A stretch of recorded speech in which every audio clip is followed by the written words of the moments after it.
B.Ed training, we get very little of what we want out of the B.Ed colleges. Providing teachers whom we really have to train on the job. And I'd say hire for attitude, don't hire for skill. And you can hire a teacher, of course we're required to hire B.Ed teachers, but whatever the reasons, Fordham Foundation in the US has found that B.Ed teachers don't always teach better. Sometimes the subject teacher who's been trained in mathematics might teach mathematics better, and that is interesting research. But nevertheless, despite the requirements, and of course there's shortage of teachers, then where do you get the choices? There's just a sad scene out there, but we have to train teachers on the job. We have to value what they can bring and accept that we can over time really engage them in these higher order thinking skills and bring children into a new process. And you will see from day one, you'll start seeing impact the moment you open the window like Riot International did, and I'm sure some other schools are here who have done this. I think Tulsi Public School here is also from Bala. Please raise your hands. Okay, there we are. They've also done some great things in their school. And Kirti, is she here by any chance? No, Kirti hasn't come. Okay, they've done amazing things in their school. Lots of schools are engaging in these processes and seeing the difference.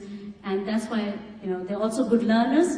A sign of a good learner, like all of you, are people who are looking for change, making change, who are moving agendas. People who are very satisfied, they're in their homes, no doubt. Okay. Then we look at materials. Can we change the materials? We go through this mundane cycle every year of selecting books. It's a mind-boggling exercise. Some of them say, oh, CMS, enough is enough. We'll keep the same books.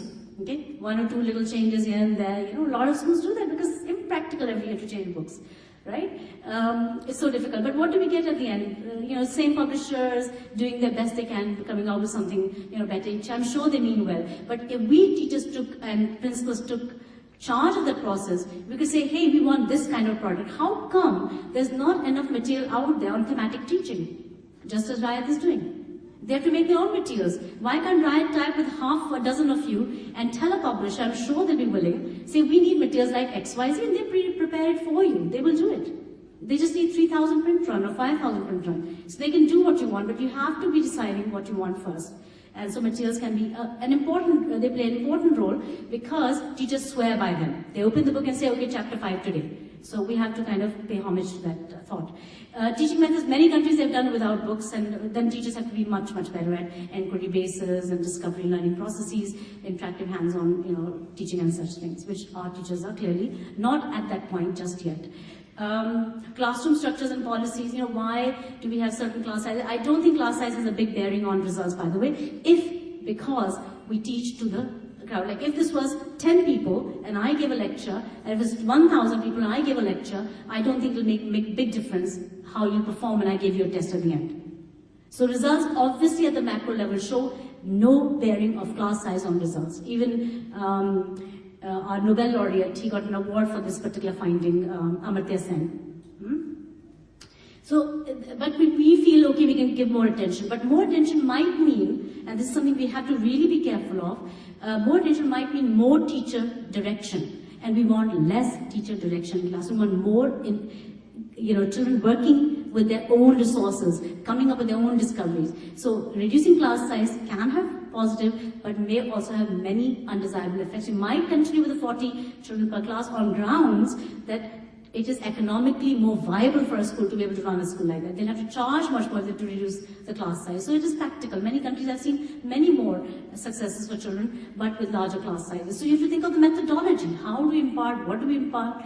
And especially changing the premise from compete with others to compete with yourself, you will see dramatic improvements despite class size. W.H. Smith Memorial, Banaras, are they here? W.H. Smith Memorial? Varanasi? Okay, they have done this. They've got 65 to 80 children in each class. It's absolutely fascinating, and you should see the remarks of the parents. My child gets individual attention, they say. How? Ask Anita Day, the principal. It's amazing.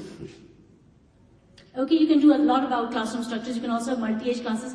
Sometime during the tunnel of learning and in their weekly, monthly programming, there should be time for multi-age activity. We don't want children to become pointy-headed individuals. You don't talk to each other because so-and-so is a year older or a year younger than you. Then why the children compete at the age level? This is nonsensical, especially because you see the language skills and math skills, which are multi-year skills. You can't fix them at class 10, 11, 12 level. These are skills you have to develop over the years. at that level, children vary so very tremendously in a class. You get a huge range. In class 4, for example, you'll get children who are at class 2 level and who might be at class 5 or 6 level even in English. So such a huge range, how can a teacher call it a class? So we say that some point along the way, despite all those practical issues, we should figure out a way to bring children together, to work together. And I don't know if Bindu has done this in Riot, but we really encourage that through thematic work, which is where you combine science, social studies, knowledge, project work not that's done at home by the parents, but in a different way, in a real way. In that process, that children be combined, so you take 2 classes, say class 4 and 5, and you have half the children of class 4, half the children of class 5 merge together and go off together, and the other half go together. So teacher ratio is not going to be disturbed, and yet you're going to get children to work in mixed stages. They'll love it, and there's no reason why, and you see this many times in textbooks, they'll move social studies chapter from class 7 to class 8. Have you seen that? You say, why have they done this? There's no reason. Absolutely no reason to teach at one particular class level and not another. If you look at the tunnel of learning and take a 4, 5, 7, 10-year view, you have many, many projects to cover. And children will absorb at their level whatever it is you're covering, then they come up to greater understanding as they go through the years. And then finally, I think curriculum is of course very important. The idea of dividing syllabus, you can lead a lot of changes through curriculum changes, your syllabus changes. In particular, for example, if you want to boost reading, as an example, you have to put it as part of the system. You can't just have the library period because not done it. Many schools feel children are not reading enough. So you put it as part of the system, and don't think of it as a 40-minute period. You can have a club period, a 60-minute period, for example, or 50-minute period, as you can afford. But you put it in the timetable. Whatever you put in the timetable will get done.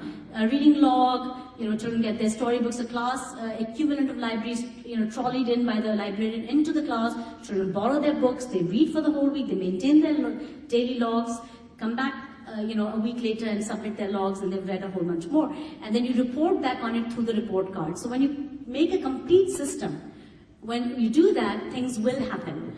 And not when you just desire it and say, oh, I wish more reading happened, and parents come and read in the morning and all sorts of things. We can try that also, but it has to be part of the system. It has to be respected through the system. It will happen. So curriculum and timetabling become very important. And finally, assessments. Though I put assessments last, I feel assessments are going to drive change more than any other thing in education. Because assessments are so badly done, they're so incorrect, you can meet the requirements of the CCE, you can meet the requirements of whatever, government wants, and these are good, laudable goals because they are broadening the equation. Absolutely fabulous to see all the different goals. We have to be rigorous about doing them. That's one thing, not just, write a B grade or whatever and, somehow a report is made. But more importantly, you have to see assessments as competition with oneself and not with another. So percentile scores, though you have to report on them, are not a good measure of competition with oneself. They encapsulate how you are in relation to another. And I think that does not help me as an individual.